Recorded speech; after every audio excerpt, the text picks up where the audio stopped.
Appreciate the people that brave the weather and come out to join with us tonight. We'll try to keep this thing moving, but we've got some important things to talk about, so we will let the discussion lead the clock. Go ahead and call it to order, and if we can do a roll call, please. Allers, Deacon, Here. Hensley, Present. Lester, Here. Mealy, Here. Schwartz, Here. Spencer, Here. Spicer, Present. Wiseman, present, Wright. Present. All right. Takes us to item 3, adoption of the agenda. So moved. Second. Lester, and did someone, Spencer? All in favor, say aye. Aye. All opposed? Aye. Thank you, sir. All right, item 4, miscellaneous agenda items. I'm not aware of any. That takes us to public hearings. Pending Bill 2023-073. An ordinance of the City of Jefferson, Missouri, changing, amending, and modifying the zoning map of the zoning code of the City of Jefferson by rezoning .24 acres of land addressed as 602 Ellis Boulevard from CO Office Commercial to NO Neighborhood Office. Mr. Smith. Thank you, Mr. Mayor. Yes, so I'll have a quick presentation on this as well. I think it's being pulled up right now, but just to recap, this is a rezoning request from a CO zoning designation, which talks commercial, to NO, neighborhood office. The distinction there really is that NO does allow residential uses and CO does not. This property is located on 602 Ellis Boulevard. See on the south side of Ellis there, just west of the roundabout at Tanner Bridge Road. You can see the property in question outlined in blue. It is kind of on the edge really of a residential, which is the yellow on the right side, and C1 district to the west of it. So it's really in that transition zone between residential uses and commercial uses. So the NO and to a lesser degree, excuse me, the CO and to a lesser degree the NO really are designed to kind of bridge that transition from residential to commercial. It allows properties such as this to be utilized maybe in the past as a commercial property, but those types of desires have changed over time, and the owners now desire to be able to use that property for residential purposes. And so the way they can do that with also still keeping some of their entitlement to operate a business out of that site is to rezone it to an NO, which is a district the city created several years ago that would kind of marry those two things of having some commercial uses, but also perhaps being able to use it for residential in one district. So this is a little closer aerial of the shot of the property. You can see to the west that that house has been converted kind of to a use within that existing CO district. Residential properties to the right. It's been converted a little bit wider driveway, but essentially could be used for residential purposes still with this rezoning going forward. With that said, Planning and Zoning did hear this case as a public hearing, and they voted 8-0 in support of it. I'd be happy to answer any questions. I'm not sure if anyone's here that might want to speak as well. I don't think I saw any representatives here tonight. So. First, any questions from council? All right, we'll go ahead and open the public hearing. Is there anyone here to speak on behalf of the project? Anybody here that wants to speak in opposition to the project? All right, we will go ahead and close the public hearing.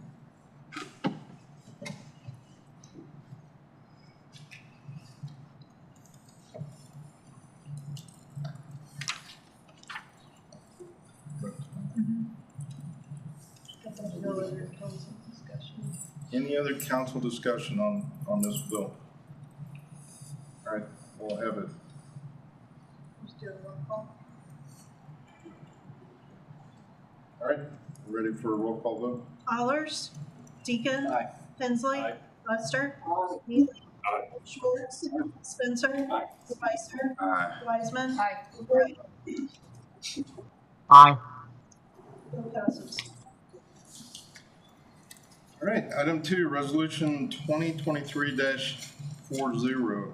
A resolution of the City of Jefferson, Missouri approving a special exception use permit to expand a solid waste disposal facility for property located at 5605 Morrow River Access Road. Those are Mr. Smith. Yes, thank you, Mr. Mayor. So this is a request for a special exception. So kind of explain what that is. Basically, special exception is required for certain uses within zoning districts, generally when those uses might require an additional review. So those come to council for approval. Solid waste disposal is permitted with a special exception permit within the M1 district, and this one is located at 5605 Morrow River Access Road. Again, it was a public hearing at Planning and Zoning. And before I start too, I would mention, I think we do have several representatives from the applicant here tonight that would be happy to answer questions after I'm done with my presentation. So this is the site in question. M1 zoning district, you can see surrounded to the east, north, and south, really traditional industrial zoning, manufacturing zoning. Across the river to the west, some low-intensity residential uses. The site in question that they'll be expanding to is within this property already, so this isn't really a rezoning. They're basically expanding the footprint of the operation, so that does require a new special exception for their M1 zoning designation here on this property. The expansion would really be to the east of the property along Shamrock Road. You can see in the bottom right corner of their property too, the Missouri Highway Patrol facility, kind of the notch out of their property there. Essentially here is a zoning, or excuse me, an aerial photo of that site as well. A large part of the conversation, or really part of the proposal, is a requirement for screening along the new frontage of their eastern expansion. So they'll be required to do some significant landscaping along Shamrock Road. We do have some visuals there, which I'll get to in 1 second. This more clearly delineates the expansion area, a little over 15 acres for that site. According to the applicant, really they're looking at about a 6 to 10 year window right now if they didn't expand to continue operations. This expansion would allow them to extend out beyond those numbers until perhaps 2045. They are going through a review period right now, and that period is generally going to be about 5 years, going through all their permitting and review that's necessary for the type of state and federal requirements. This is kind of one of those steps within that process. Here on the screen now, though, is the landscaping plan that will be part of this special exception approval process. You can see, again, the expansion area on the left and kind of the slope there with the basically the elevation shown. On the right 2 panels, the broad aerial overview of the landscaping portion with a little bit better clarity here with their color elevations.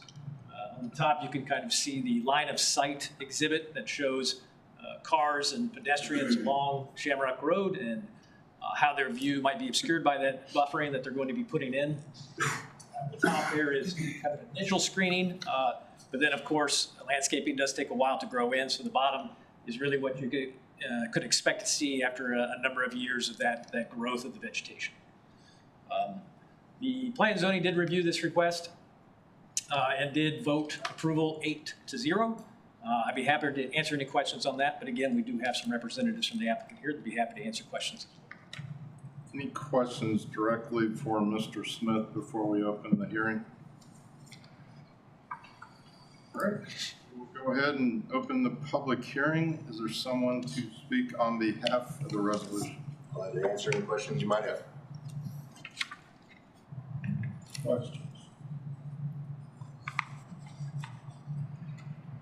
Sir, that was easy. All right, is there anybody here to speak in opposition?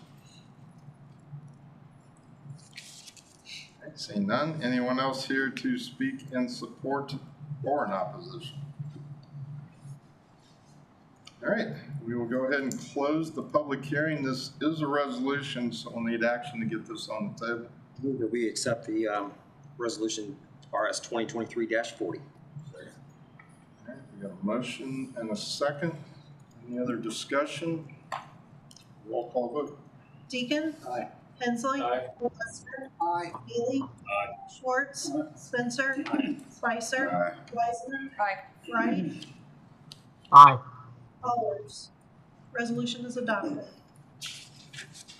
Congratulations. Thank you. Appreciate your commitment to our community. I know this is a long process. So thanks for looping us in. Appreciate the support. All right, that takes us to appointments by the mayor, item 6A. Mayor. Spencer? I would like to move the full slate to be voted on tonight of all the nominees for boards and commissions. Second. All right, we got a motion and a second. Any comments? Councilman Lester? Yeah, I would just say that I think the Parks and Recreation, one has a new appointment, all the others are reappointment. But that one's a new appointment to probably the most significant commission that we have in the city. And I just think it should be reviewed by the administrative committee on the count before coming before the whole body. If I may, Councilman Deacon? I find that rather disingenuous. Right now, in the Parks Commission, there are 2 members. As soon as they lost the election, they're immediately appointed to Parks and Recreation. We also have 4 members presently on Planning and Zoning. As soon as they lost the election, they were appointed to Planning and Zoning. When I was on there was 2 other gentlemen who were appointed after the election. One gentleman, as we're walking in, he said, that was when we had to go in the annex over at the police station. He said, I don't know why I'm here. She just told me to show up. So I think the mayor has his privilege to appoint whomever he wishes. For the last 8 years, there's been an appointment after appointment after appointment with no discussion. And all of a sudden, oh my gosh, the mayor from a different persuasion is appointing someone that we don't particularly like. Well, deal with it. Councilman Lester? I would just say that I think for certain commissions, the past is the past, and I wouldn't agree with that having happened either. Certain commissions like Parks and maybe Planning and Zoning, if there are new appointments, they should be vetted through the administration committee. That's just what I think. Those commissions are much more significant than I think most of the other commissions, and I just think they need should have greater vetting and should have that scrutiny. Councilman Schwartz? Inquire, Councilman Lester. Sure. You said you think that commission is more important than other, what do you mean by that? Take the Parks Commission. The Parks Commission, they are independent. They have significant decision-making over a big part of our budget, city budget. No other commission is like that. I think similarly, planning and zoning, talking about development through the city. I just think, some of those commissions have kind of greater responsibilities, and members should be vetted more. And I agree with Councilman Deacon that in the past they probably haven't been vetted as well as they should have. I tend to agree with you in that it's probably the most, I'll change the word significant to powerful committee that we have, because they have the ability to basically appropriate money without, they don't have that ability, but it's more or less we give them a blank check and allow them to make decisions based on contracts and contractors. So with that amount of power, do you think that somebody that's running for this body should be on that commission while they run for public office?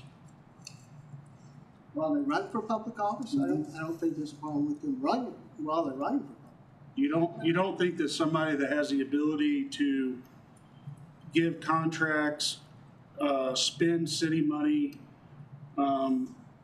pick and choose folks in this community that cut down trees or mow grass or all that other stuff, you don't view that as a conflict of interest, running for a public body and being able to do that? So you got, on one hand, you have somebody asking the community for their support, campaign donations and things like that. On the other hand, you have them giving out money, appropriating money, contracting money. You don't see that as a conflict of interest? So many of us on this body have served on commissions before being elected. I don't think this has ever come up.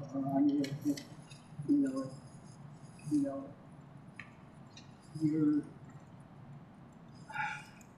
think people that have served on commissions, they've got a track record on that commission.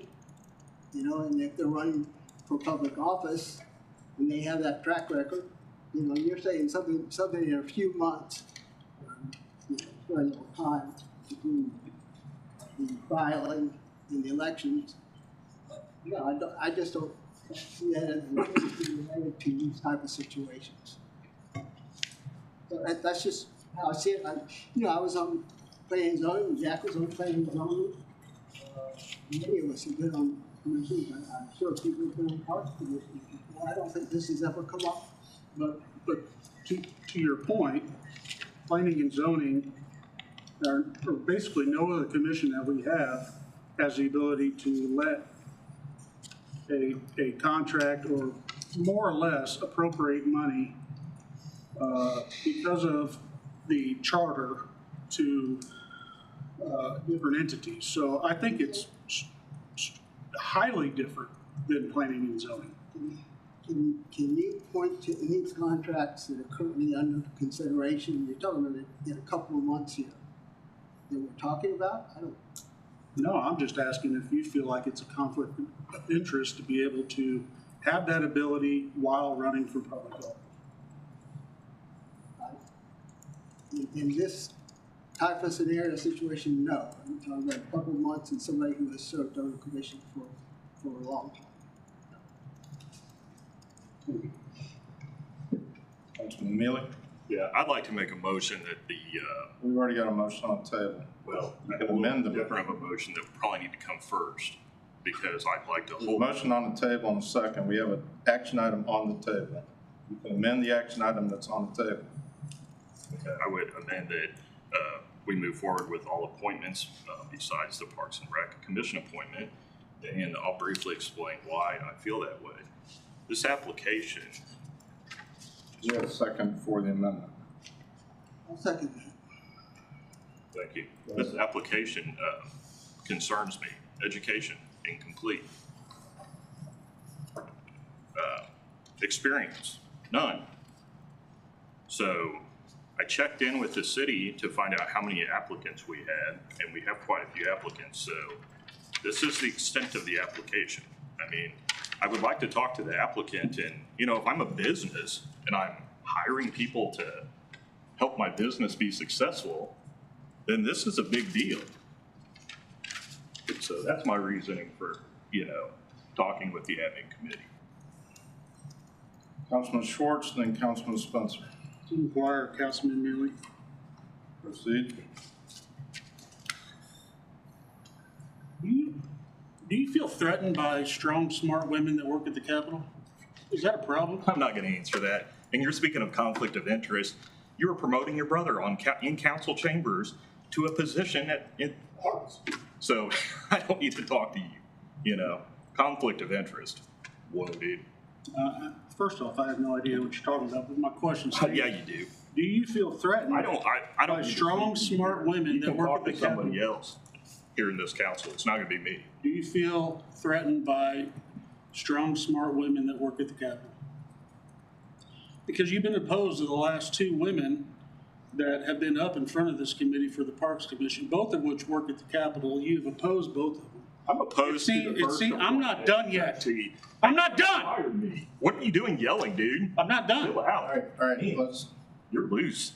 Councilman Schwartz has the floor. You accuse me, you sit here and openly accuse me of doing something for my brother, which I don't know what the hell you're talking about. I'm sure you do.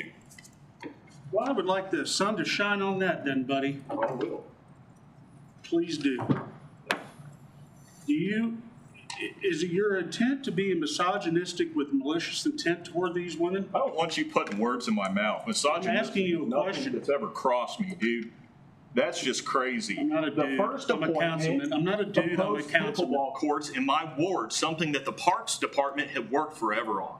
When you have dysfunctional actions like that that are coming out of the Capitol, we might as well get a tunnel built to the Capitol. The way these appointments are There's just coming multiple in. tunnels Sell built City to Hall and we can move in. But why would we appoint a bunch of politicians and people who work for politicians to offices that are nonpartisan, that need that nonpartisan mentality to effectively run a city. So people, You attacked a director just last week about your parking ticket that you received. That's the type of thing, when you bring partisan politics into government, it becomes extremely more expensive for every taxpayer in this community. And that's exactly how it is. so do you believe that people that work for a different political subdivision should not be on boards and commissions? I don't think we should have this pipeline out of the Capitol. Maybe we should make it where if you work for a different political subdivision, you shouldn't even be on the city council. I think that was changed by a vote, so. You think so? That's a voter preference. It is. It is. So I go back to my original question. Do you feel threatened by strong, smart women who work at the Capitol? Mayor, I think this is inappropriate, don't you? I'm asking, it's an inquiry. I'm asking you a I serve question. my time, I give my time. I'm down at the homeless shelter with I don't care. women. I'm that asking are you a question. disadvantaged, You know, dude, I don't need to tell I'm not a you dude, how I'm I a am. frickin' councilman. I don't need to tell you how I am or who I stand for. You know, I respect my community. I represent my community well. I don't have special interests. You know, I think that's where a lot of this conflict comes from. My special interests are the 5,000 people who live in the second ward. What's your specific problem with Erica Choinka? There is a motion that I don't know that a lot of residents in our city frankly know about, to defund and attack parks. And I am very, very concerned that very soon that could look like things like no Miracle League baseball, no renovation at Memorial Park, not enough money to pay for our pools. These are things that kids use. You I voted hear to, about you kids voted to defund the regardless. parks. I didn't vote to defund parks. You voted no on the budget. You're just rambling. You voted no on the telling you budget. What I'm doing. And You you're vote, just did over you here. not vote no on the budget? Move on. I Did mean, you vote no on the budget? it's hard for me to talk to somebody who's so disingenuous. I'm asking if you voted no on the budget. That's a motion to defund anything, the police, So the we have a fire. motion and a second.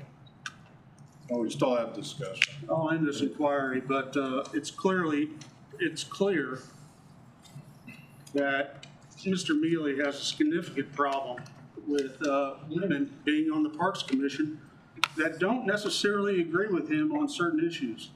I don't think anybody in this body has ever asked, I don't think anybody that's been appointed to the Parks Commission has ever even mentioned that they want to defund parks. That's the most ridiculous thing I've ever heard. There's a dedicated funding source for parks, so that would be almost impossible to do that to begin with. And I think everybody really kind of knows what's behind this. I think it's pretty sick, honestly. And to be accused of something with my brother, to be called a dude, to be called disingenuous is just, I mean, it's maybe the most unbelievable 45 seconds I've ever seen. I mean, maybe some people just aren't cut. And I would say the same. I'm not finished. Misogynistic and everything else that you said. I asked you. Probably It was a question. You know, so I don't know. Councilman Spencer. I think it's very interesting that the vocal minority on the left in this community that are basically Mr. Mealy's handlers. I am not on the left. I am representing people in this city. I mean, I'm just tired of the lies. There's a councilman that has the floor. I will give you as much time on the floor to respond to the councilman. He is done. Basically, Mr. Mealy's handlers are telling him to address and raise false concerns on the practices of appointing citizens to boards and commissions. In fact, the only difference in practice of appointments from the current mayor, Finswater's administration, from the previous mayor is you don't have to run for city council and lose. Mr. Butler lost. He was appointed to Planning and Zoning. Mr. Mealy, you lost and was appointed to Environmental Quality Commission. Mary Shantz lost and she was appointed to Parks and Rec Commission. The list goes on. The vocal minority that you are part of and participate with had no problem with these prior appointments. It's very disappointing to me that the vocal minority who likes to promote nonpartisanship, inclusiveness, and representation of all points of view suddenly have a change of perspective when it conflicts with their own views and policies and agenda. This new culture that some on this body is promoting is taking steps backwards. It flies in the face of nonpartisan elections and appointments. I have never witnessed such a time that even the local newspaper is participating in open, thorough background checks of volunteers. This same newspaper that printed for 2 years in a row to call for service from their editorial page. This is a new level of scrutiny to which I have never seen. This paper has been consistent across the board as it relates to purging and scouring a social media post. If they would have reported that a candidate following for council was a past Cole County Democratic Club officer. I had no problem with that. But we are in dangerous waters if we allow this type of unprecedented scrutiny of potential volunteers to where no one will want to participate and give of their valuable time and resources. That's the danger, Mr. Gill. Good. Councilman Mealy. Thank you. So I'm not really sure what that was written beforehand, but you know, I ran for city council in 2019 when my neighbors were hit by a tornado. It's really personal to me. I was out in the streets. I met a couple of council members out in the streets, covered in mud. And I thought, my God, look at these people helping their neighbors. That's what sparked my interest in serving my community. And ever since then, and even before that, I served my community in different capacities, whether it's with animals, housing, neglected properties, you know, individuals who needed help. The food bank, I'm constantly serving my community. I have no political agenda, and that's why this is contentious, is because these folks do. When you get a room full of folks who work at the Capitol, that capital starts to come in here. I love this town. I love this community. I like everybody in it. I think there is value to keeping this community nonpartisan so our directors don't have to get attacked by parking tickets. I think that not by a parking ticket, but by somebody who's upset about their parking ticket, you know, and it makes for common sense government that doesn't cost the taxpayer so much money. The dysfunction down the street here is a very costly thing to every taxpayer in this state. And I just think getting that dysfunction, getting that rhetoric inside of this council chamber is the wrong way to go, and I'll be very vocal. So my motion stands. Your amendment you're talking about. Correct. Any other comments, discussion? All right, we have an amendment on the table which would pull just one name off. Would you make sure everybody's comfortable what name you're pulling off? Yeah, it's the Parks Commission appointment, Erica Schwenk. All right. We're going to do a roll call vote on that. Hensley? So just for clarification, that's just to pull it off separately for action tonight. The motion that you seconded was to pull that one name off. Yes, that's what's on the table. Hensley? Nay. Lester? Aye. Mealy? Aye. No. Spencer? No. Spicer? No. Wiseman? No. Wright? No. Allers? Deacon? No. Motion fails. All right. Amendment. All right, you have the original appointments by the mayor, Longview, Councilman Spencer. Did you have a comment? I know just that my original motion to be. Yeah, we're back on that. Were you trying to make a comment? I wanted to make a comment before we vote on the appointment. That was appropriate time. Okay. It's on the table. Well, I think the creators of the city charter were wise. Jefferson City as the state capital and benefits. But with regard to city governance, the charter creators recognized some concerns regarding the potential conflicts between the state and city affairs. State elected official holders were allowed to obtain a significant decision-making position in city government. So in the charter, they addressed that issue in the section called prohibitions, and then the subsection titled incompatible offices, which charter stipulates, that neither the city administrator, city clerk, nor department director, or member of the Parks and Recreation Commission shall be a publicly elected member of the governing body of any political subdivision of the state of Missouri, nor a member of the General Assembly of Missouri. These offices are deemed incompatible. So I'll just say first, I think it's obvious why Parks Commission is the only commission which the prohibition refers to, because it's independent, has independent control of a significant part of the tax dollars. I'm not claiming that an elected official is being nominated to the Parks Commission. However, the current nominee works for the Speaker of the House, one of the most powerful and connected persons in the state assembly. Does this violate prohibition in the charter? Technically, it does not. Is it a backdoor way for a legislator to wield influence in city affairs? Well, maybe, maybe not. Regardless, there's an appearance of inappropriateness, which I think should be avoided. I've said before that some recent council actions have damaged public trust, and I think we need to work to regain that trust. I'll be voting no on the Parks appointment. And I'd ask people to join me, other council members to join me. I also wanted to say, though, that my vote is not about the nominee or her good intentions to serve.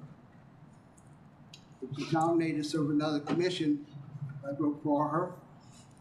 On her application, she's listed a number of other commissions that she was willing to serve on, and I would look forward to voting for her for one of those other commissions, but not on this one.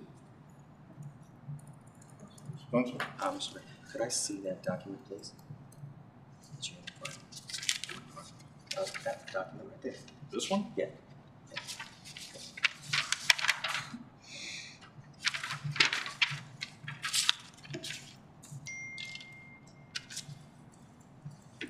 I just would like for the public record, entered in the public record, that why this applicant, Miss Erica Choinka, wants to serve is as a young mom who has called Jefferson City her home for the last several years and is passionate about public service and the importance of civic engagement.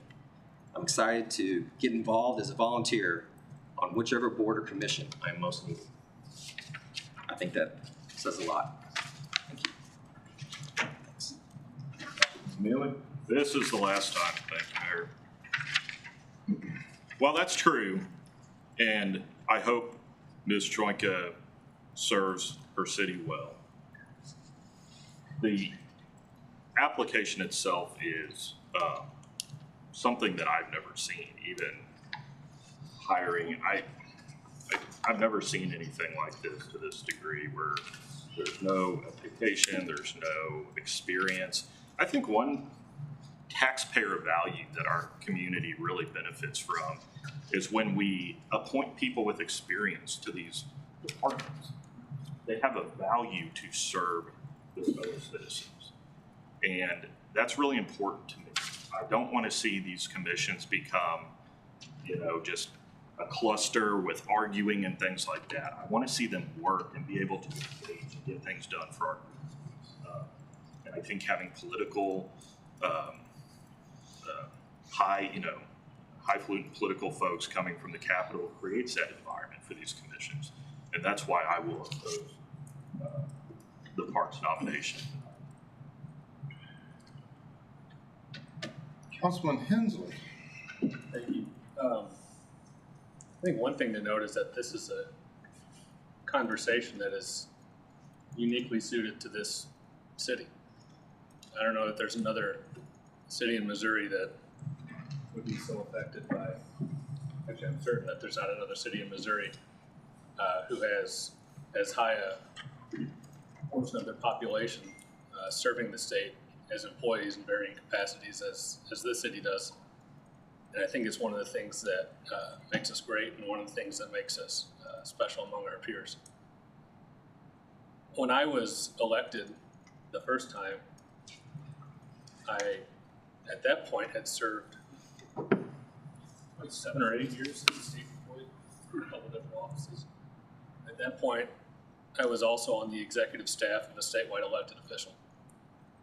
Since I've been on this council, I went to work on the executive staff of another statewide elected official. Like everybody else who serves on this council or on other deliberative bodies, and in every other public position, when a matter that affected me personally, that would relate to me personally, or that related to my employer, came up for a vote, what we do is we recuse ourselves on that item. And I have no reason to think that this nominee for this appointment or any of our other appointees would fail to follow that rule. I think what concerns me particularly, given the large number of our fellow residents who work for the state, is where do you draw the line? I think it's awfully subjective. And really it comes down to whether we think the person that they happen to work for at that point has too much power. I don't know how to gauge that and apply that consistently. So, as is the tradition here, the mayor has the prerogative to appoint people to boards. Period. And unless there's some item that clearly, or some factor that clearly disqualifies them from service, as I did with the prior mayor, as I will continue to do with our current mayor, I tend to support those appointments. I will also say to one of Councilman Mealy's comments, the first time I met Councilman Mealy, I believe, was while we were moving a washing machine or something out of a house at the corner of Jackson and Dunklin. And my first impression of him has stayed consistent, of being incredibly impressed with his commitment to his community, serving his neighbors. And that is really one of the brighter memories I have from that incredibly challenging time. So on this particular question though, I think if we were to start to apply what I view as an incredibly subjective standard about the relative power of a particular appointee's boss, I think that gets incredibly complicated over time, and I think it could lead to all sorts of consequences that we're not really considering right now. Any other comments? All right, what you have before you is what was printed on the agenda, the appointment list from the mayor intact. We'll do a roll call vote. Lester, No. Mealy, Abstain. Schwartz, Spencer, Yes. Spicer, Yes. Weissman, Wright, Yes. Allers, Deacon, Hensley, Aye. 7 ayes, motion passes.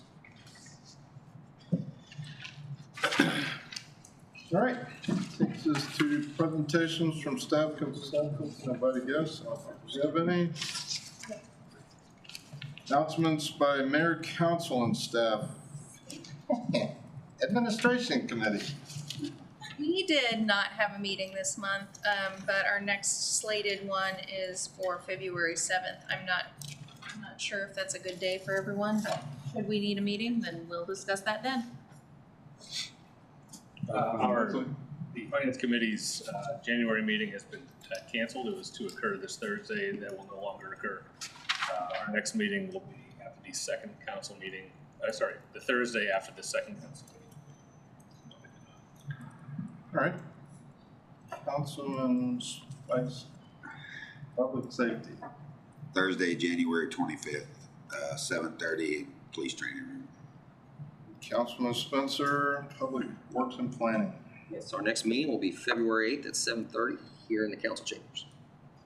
7:38. One thing I had to report on is a number of us, Councilman Mealy, Councilman Lester, our city administrator, Councilman Spicer, Councilman Spencer, there may have been others if I missed you, and myself had the opportunity to attend the Martin Luther King Jr. breakfast yesterday. Appreciate their invitation for us to attend that annual event. It was very well done, great speakers. Appreciate the people. I know everybody's got a busy schedule, so no reason for calling out is not those that weren't there, but just to thank those that were able. I would encourage you, if you can go next year, it's a good way to celebrate our community. Again, they did a very nice job, so that's my only comments. Takes us to item 9, presentations from the gallery. I don't think we have any. Consent agenda, 2 items on there. Move to pass. Second. Motion to approve. And a second. All in favor, say aye. Aye. Any opposed? All right, bills introduced. 2023-075. An ordinance of the City of Jefferson, Missouri modifying and amending various fines related to parking.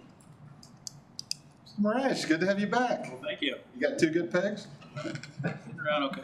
Yeah, all right. Use the stairs today.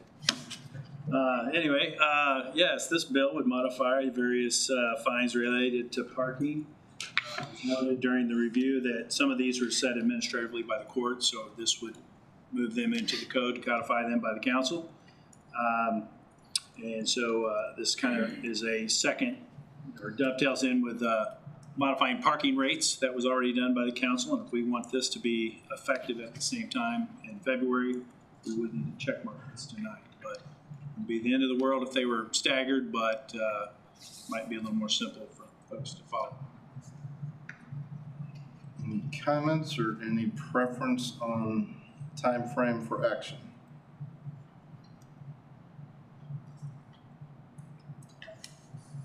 I'd be fine with going forward. I was gonna ask if we could just suspend the rules on that. See any opposition to it, so any comments before we third read it?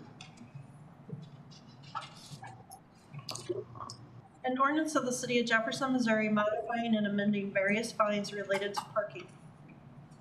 All right, we'll do a roll call vote. Mealy? Aye. Schwartz? Nope. Spencer? Aye. Spicer? Aye. Wiseman? Aye. Wright? Aye. Allers? Deacon? Hensley? Aye. Lester? Aye. 7 ayes, bill passes. All right, bills pending, 2023-072. An ordinance of the City of Jefferson, Missouri amending the 2022-2023 budget of the City of Jefferson, Missouri by supplementally appropriating funds from the General Fund, Parks Fund, Airport Fund, Parking Fund, Transit Fund, and Wastewater Fund to the Self-Funded Health Insurance Fund. Ms. Perry. Thank you, Mr. Mayor. The bill you have before you would be a supplemental appropriation for fiscal year 23 to get the self-funded health insurance fund back into good standing. The total of the supplemental that's proposed is $2.4 million. That would be spread out amongst all of the various funds, including the airport and the transit fund, which historically we have subsidized through the general fund. However, after reviewing what I believe to be their ending fund balances for FY23, I do think that they have the ability to cover those additional expenditures for the self-funded health insurance. This does take into account the claims that we have continued to process in the new fiscal year that pertain to the old fiscal year, and it's also taken into account any of the stop-loss claims that we have received in that pertain to the same prior year time frame. I'd be happy to answer any questions. questions? All right. Schwartz. Spencer. Aye. Spicer. Aye. Wiseman. Aye. Wright. Aye. Allers. Dean. Hensley. Aye. Lester. Aye. Mealy. Aye. Bill passes. 2023-073, we did above, so it takes us to 2023-074. An ordinance of the City of Jefferson, Missouri, accepting and approving the final subdivision plat of Ridgecrest Subdivision, Section 4, a subdivision of the City of Jefferson, Missouri. Mr. Smith. Thank you, Mr. Mayor. The request here tonight would be a bill that's going to approve a new subdivision plat referred to as Ridgecrest Subdivision. It is Section 4, signifies it's actually kind of the fourth phase of the Ridgecrest Subdivision. It is located along Portobello Place Drive, which would connect to the stadium. And we'll do a overview here. As you can see, the RA-1 zoning for this particular subdivision does indicate that it is zoned multifamily. The proposal is for 21 lots along the new stretch of roadway with the potential mix of uses between 2-family and 3-family. So really a needed kind of niche of housing that opens up additional opportunities for a range of housing options beyond just single-family housing. The roadway would connect through to Stadium Boulevard and then connect on through as Portobello Place Drive to the west as well. Much of the infrastructure is already in place within this subdivision, and this final plat again would approve those 21 lots for construction, potentially starting as soon as they have their site infrastructure plans approved. With that, I can say we do have a representative in the audience, be happy to answer any questions, and I would be happy to answer any questions as well. Any questions from council?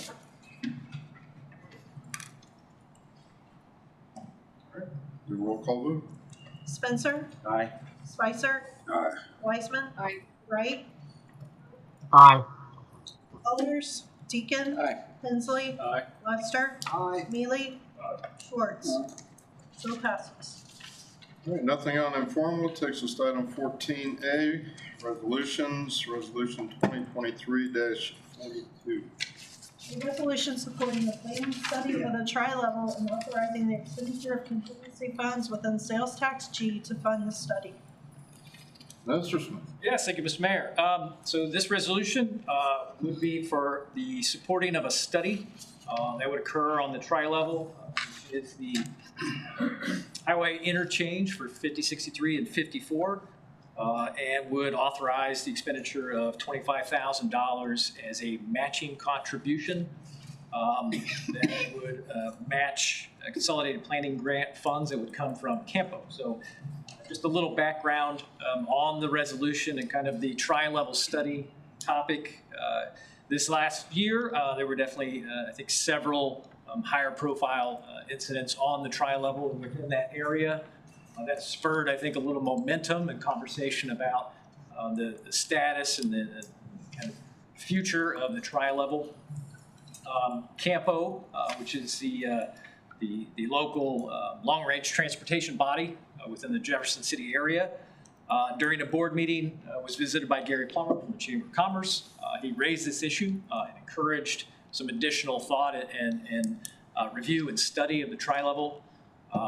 Since that time, JC Rep attended a meeting of Campo board in December, really with a plan to initiate a proposal to move ahead a study that would look at the tri-level and really a framework in which we would do that study within.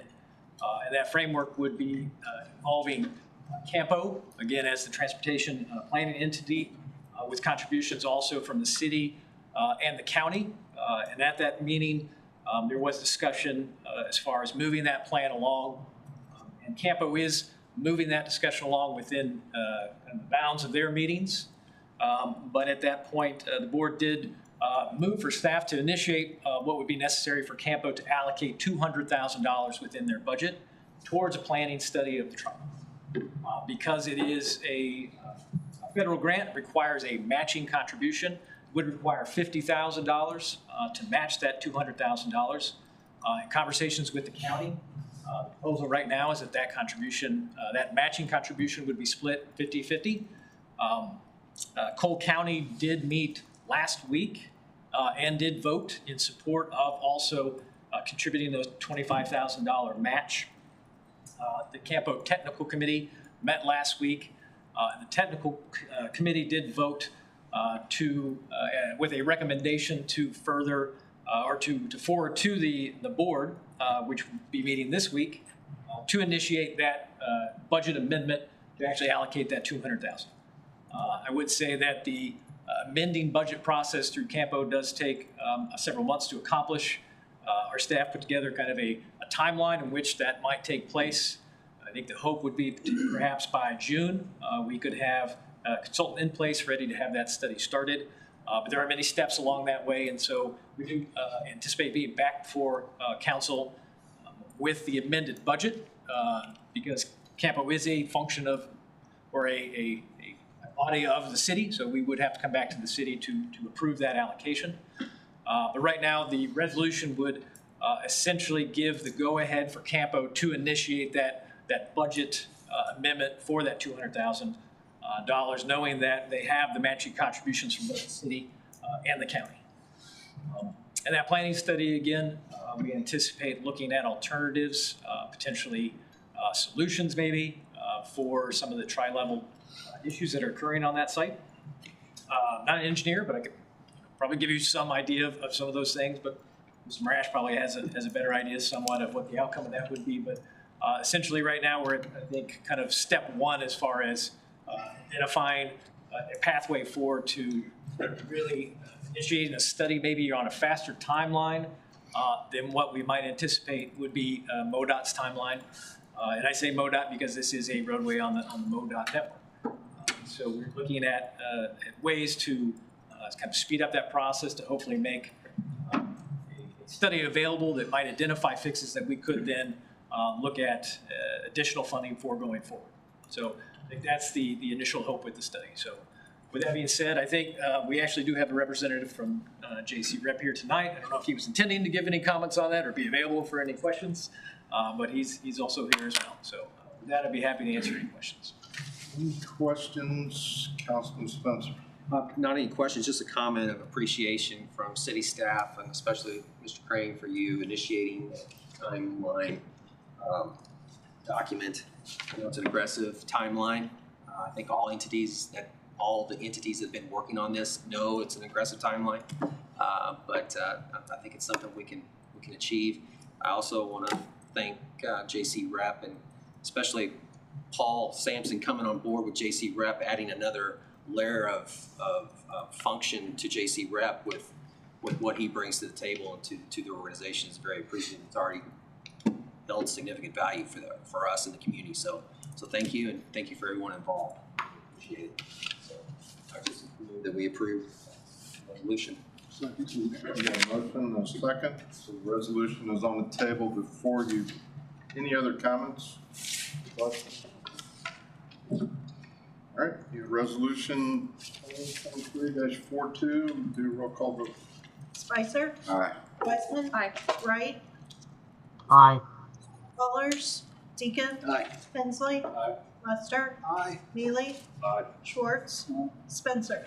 Aye. Resolution is adopted. All right, item 15, presentations from the gallery. Nothing on 16, no new business.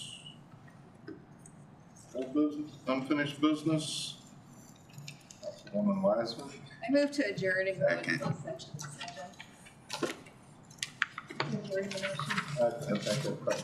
The chair will entertain a motion to adjourn the public session and pursuant to section 610.021 of the revised statutes of Missouri.